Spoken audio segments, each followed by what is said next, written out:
biodiversity and healthy society. What is biodiversity? Biodiversity is defined as the variety of all forms of life that can be found on Earth. Lahi na klase nga naikinabuhi makita nimo diri sa Earth. It includes plants, fungi, animals, microorganisms such as bacteria and protozoa, and especially humans. Biodiversity is comprised of several levels, ranging from genes. Genes means, example sa genes kay not all humans look the same because their genes are different. Bisan pag magsuon mo, lahi-lahi gyapon mo og naong, lahi-lahi og batasan because they are unique to individual species. Examples of species like dogs, cats, trees, fish are all different species. Different organisms within a geographic region. Organism with a geographic regions, all living things found in one area, and various ecosystems such as desert, rainforests, aquatic, and coral reefs. Estimated by scientists that there are around 8.7 million species of plants and animals on Earth, with over 1.5 million already identified and described. Fishes are the most number of vertebrate animals, while insects are the most invertebrate animals. Vertebrate animals is kanang with backbone. Ang example ana kay bangos, frog, snake, lizard, turtle, chicken, and etc. And invertebrate animals kay kanang without backbone. Ang example na kay kanang ant, mosquito, butterfly, spider, squid, crab, and etc. Biodiversity at endangered or threatened status are called hotspot. Healthy ecosystem can better withstand and recover from disaster and humans. Biodiversity hotspot ay ang tawag sa lugar na daghang lahi-lahing species but many of them are endangered or threatened. Ang healthy ecosystem is a strong and balanced environment. The three kinds of biodiversity. The first one is species biodiversity. Species is a group of living organisms that can interbreed and found within a discrete geographical boundary of area. So, species DI is a group or the different kinds of living things in a place or in this world na nakapuyo sa like forest, mga dagat, like example like animals, plants, bacteria, organism na nagpuyo sa mga sapa o mga lain-lain na lugar.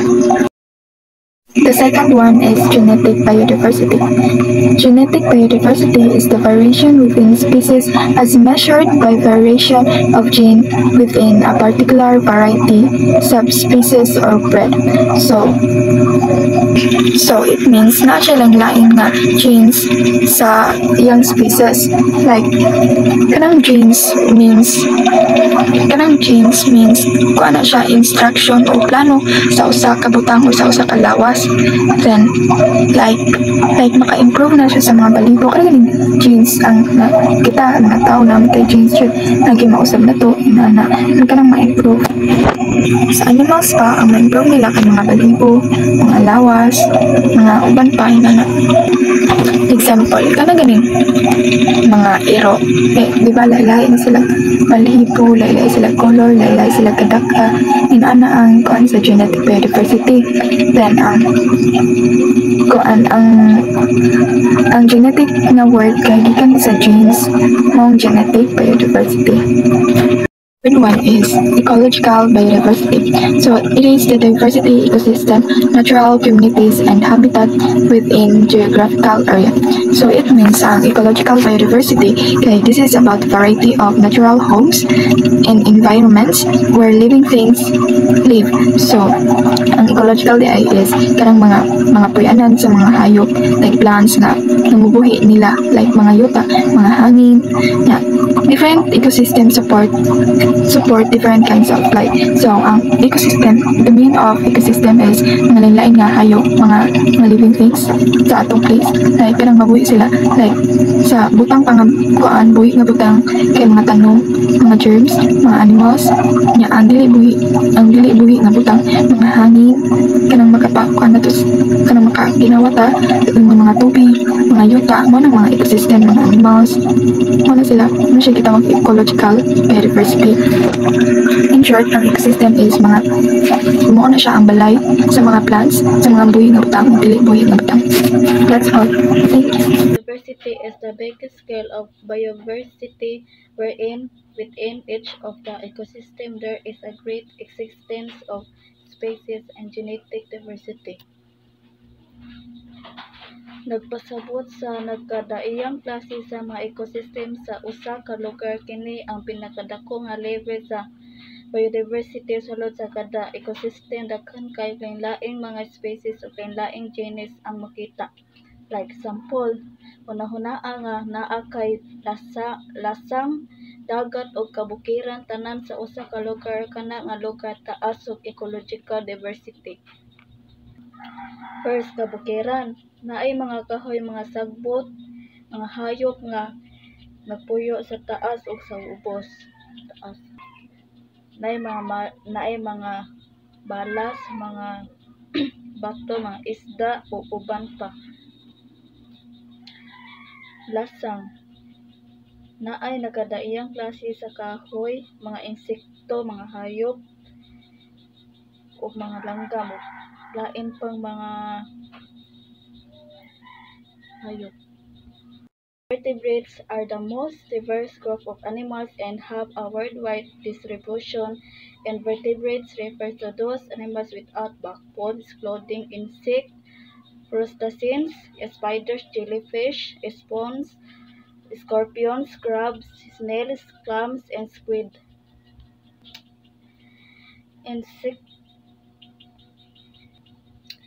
Ang invertebrates kay mga mananap nga walay backbone or bukog sa likod. Daghan kaayo sila klase ug makita bisag asa sa kalibutan. Like example, insekto, sama sa langaw, hormigas, alibangbang. Ikaduha, crustaceans, sama sa kasag, pasayan ug tahong. Ikatulo, spiders, mga lawa-lawa, like naa sa mga balay.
The Philippines is one of the most unique places in the world because many plants and animals here can only be found in our country. So to our country, the Philippines is kanang very unique because sa mga plants and animals nga nakadyo siya sa tong country, wala siya sa lain. Di para sa inyo hanggang nanakalain siya lang. So, the Philippines is nakarank data 5th sa most endemic species. So, endemic species is like mga plants and animals gani is dili siya only sa tuad yung country, wala siya sa lain. Mga 5th ta. Then the we are fourth in bird endemism. So, endemism is like sana ma-found to siya sa like specific area dyan ba. Then Wherefore, kay natin mga daghan nga different types and kinds of bird endemism. So for the deserve po na to. And we are second in butterfly species. So mao dyan ang nakakot sa attention dyan. Because butterfly is kanang siya. Dagan kitag mga different types and kinds of mga butterflies, which is isa basta na to siya makita, especially kanang mga daghang buwak, so makita na to siya dira nga, which is colorful kayo siya sa tuang mata, like nindot kayo siya sa tuang pananaw. So deserve po na itong second time. Then that's all. Here are some of the endemic species of the Philippines. So the first one is the mouse deer, one of the smallest deer that is endemic to the Philippines. So as you can see in the picture sa kay kanang kung siya gamay siya nga deer. So siya kanang ang kanang mouse deer is ma-found na siya kay only sa atong country, which is the Philippines.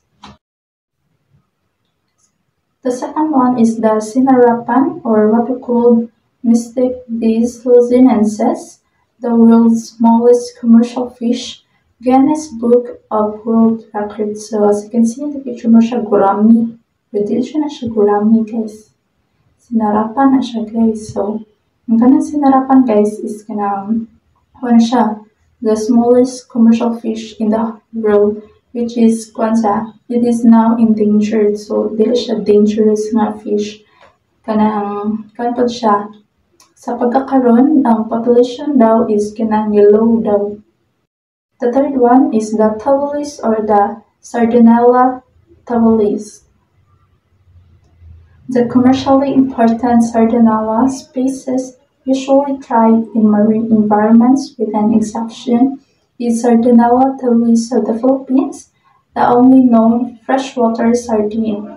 So ang kaning tawulis, guys, as gi-called po siya as the Sardinella tawulis kay siya sardinas jud siya, guys.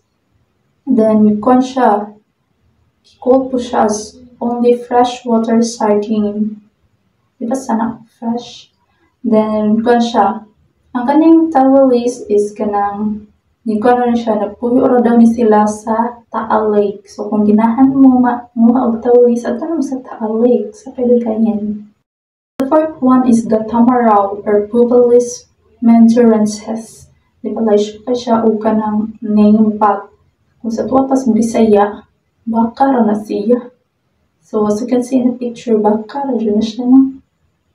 The only native biped to the Philippines, and is the largest native land animal. So ang baka daw, grabe sa na baka sa din siya, very important tribe.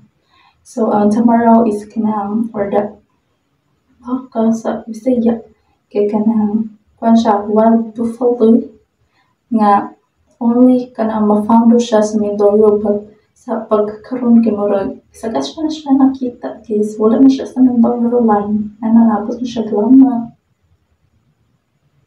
Dayon siya sa Philippines daw, it is the largest native land animal, ang tamaraw. Fifth, Philippine eagle, or monkey-eating eagle, or sa Latin word pa lang kay Pitacopoga jeffrey. So this should be just basta Latin, pero kanyang Philippine eagle mo nasa kini siya sa ato kanang, di ba? Siyempre, discuss din na siya sa high school elementary. So ang Philippine eagle, guys, kay makita daw na siya sa mga rainforest sa 4 major Philippine island. So makita na siya sa island sa Luzon, Samar, Leyte, and Mindanao. So kanipong kanang Philippine eagle is sa pagkakaroon, it is critically endangered. So the sixth one is the jade vine, or emerald creeper, or Strongyloidon macrobitris vine. So let's siya naman, guys.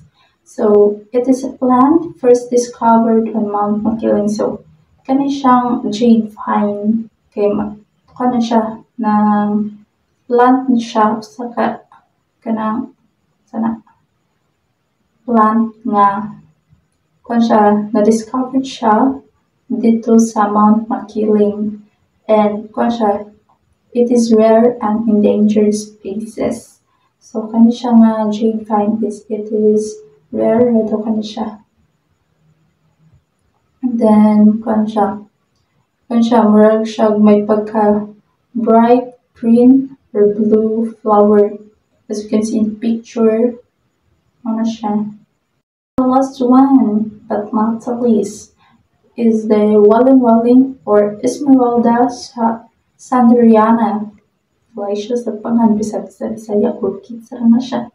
So as you can see in the picture, so kita ko lang ka sa picture, kailan na rin ka.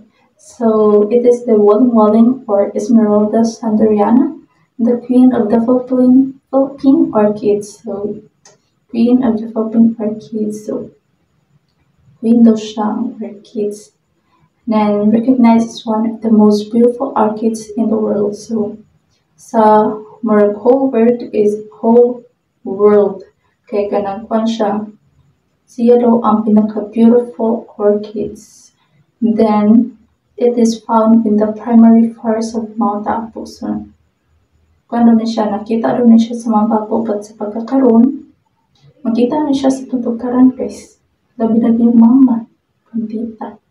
Kita ka dyan siya sa tungtukaran. Di na tamatog, Mount Apo. So that's all guys. The seven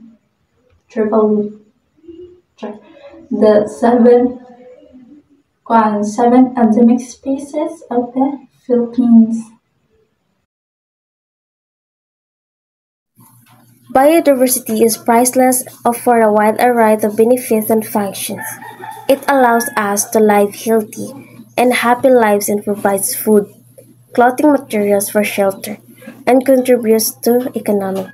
Pamahatag niya ang atong needs like food, clothes, o shelter. Higher diversity results in longer food chains and more interaction among species. Higher diversity of pollinator and plants result in more food, vegetables, and fruits to produce. To mas dagan na species, mas strong ang food chain. Mao na daghang prutas sa mga tanan.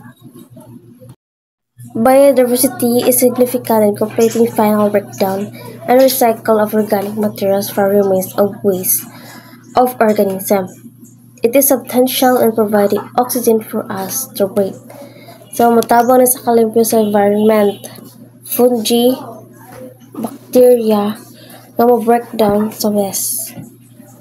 Most medical discoveries to cure diseases and lengthen lifespans were made because of research into plant and animal biology and genetics. So sa gibasa ni Ohagan kay mostly daw sa mga medical nga discoveries is kanang maka-cure daw siya og mga disease, mga sakit, and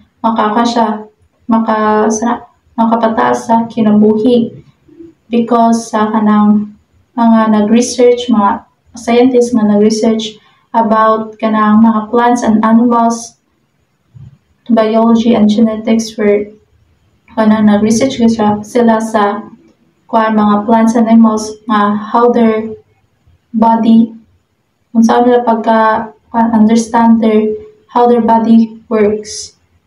Biodiversity allows ecosystem to adjust the disturbances like extreme fires and flood.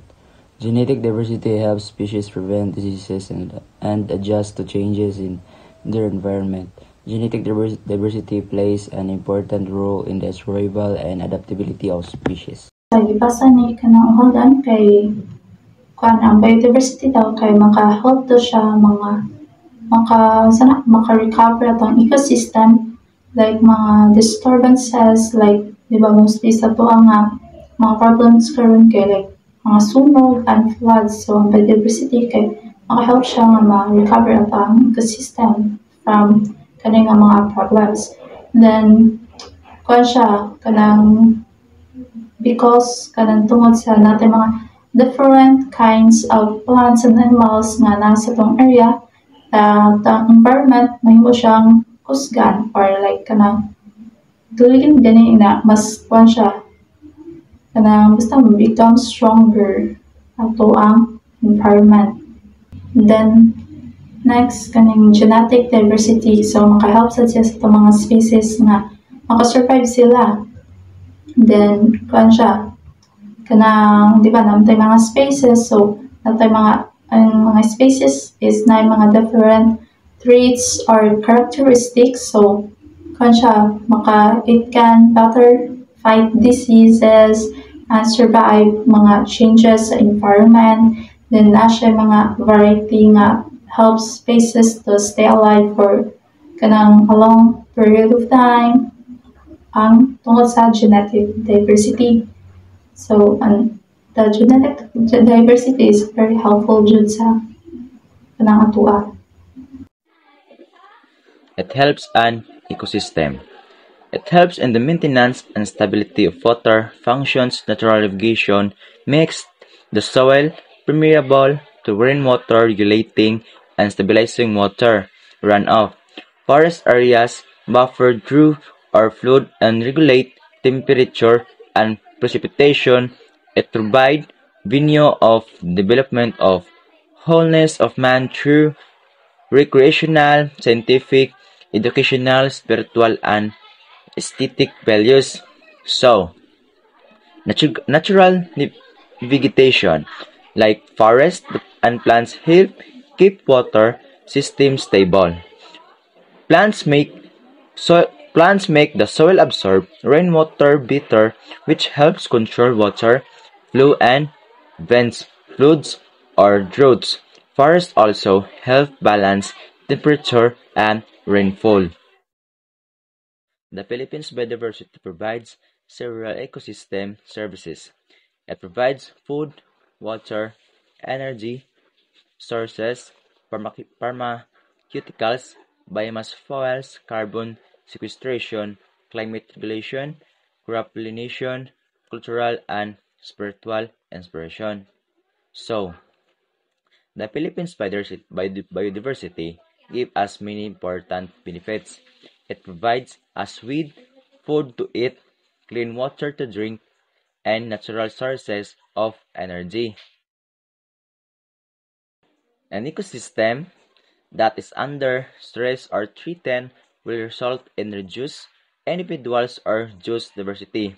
So if an ecosystem is harmed, the plant and animals living there might decrease in number. There will also be fewer kinds of species. So when a species is used too much, like too much hunting or fishing, it cannot grow back. For example, reduce individuals of diversity. So, when a river becomes polluted, many fish die. Another example, overfishing leading to extinction. So, if people hunting a rare birds for its feeders, the bird population becomes too small to recover and the species can eventually go extinct.